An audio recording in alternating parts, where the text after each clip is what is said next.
Hi there.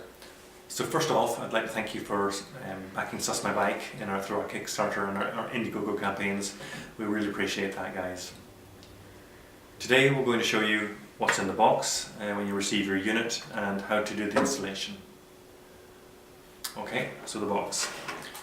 We've got some plastic tie wraps, we've got some mounting kits, we've got the Sus My Bike unit itself, and we've got a spring carrier. So I'll just start by tipping out the contents of your mounting kits here.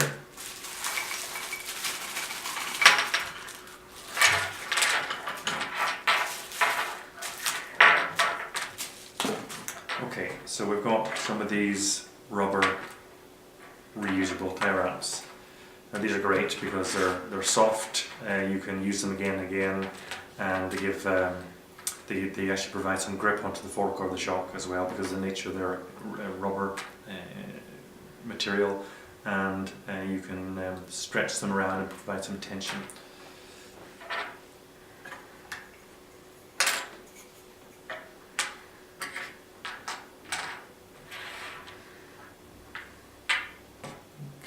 So to start off with, say, the fork mounting parts, typically when you would mount the unit on a fork, you're going to use the base unit, and it's got these 4 little bump-ons on the back which accommodate most diameters of lowers on your fork.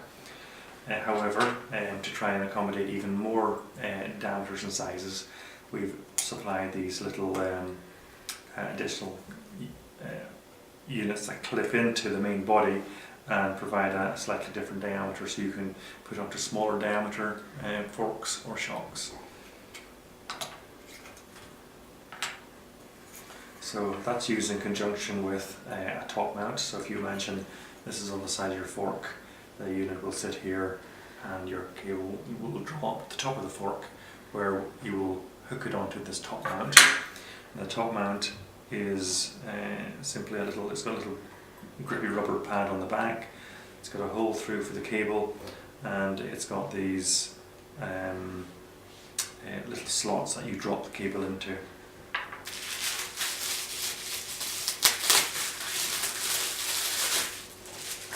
Just to show you then the actual Sus My Bike unit itself, it's got a rounded corner which is kind of key to the actual base mount.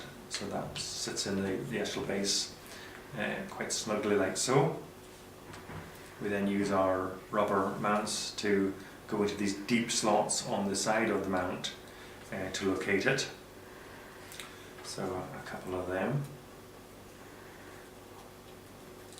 just to try and illustrate what it's going to look like. So that's fine. So that maybe covers off the fork side of things. On the shock, then again, still using the base, may use or may not use these wee guys to change the internal diameter. That's going to again strap around like I demonstrated before, around your shock.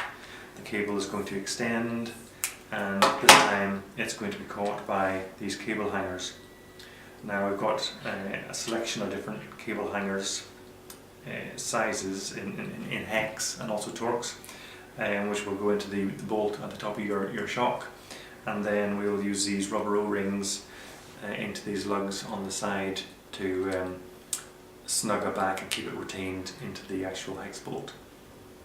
So you could use either, these are slightly different sizes for different diameters frames, but you would easily use one or even a couple of them together, tied around your frame, onto each side of the lugs, like so, to keep it retained, to make sure that doesn't go anywhere. Okay, finally, well, almost finally, we've got the spring hanger, and the unit goes onto the actual side, so we've got a grippy little rubber pad to snug it down, and then we're going to use these harder tie straps to actually tighten that down. There's some small slots inside the aluminium to stop the tie straps themselves sliding off, and you just snug that down and make sure it's really secure and solid. That doesn't, we don't want this going anywhere.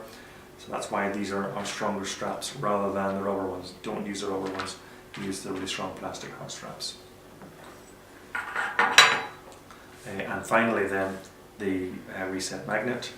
This is used in conjunction with the actual unit. So when you finish using the unit, you'll have put it into hibernate mode. More of that later. But to get the unit restarted again, there's a restart magnet. There's a small reed switch in here which we just swipe across and it boots it up and off it goes. So next we're going to move on to the installation on the bike.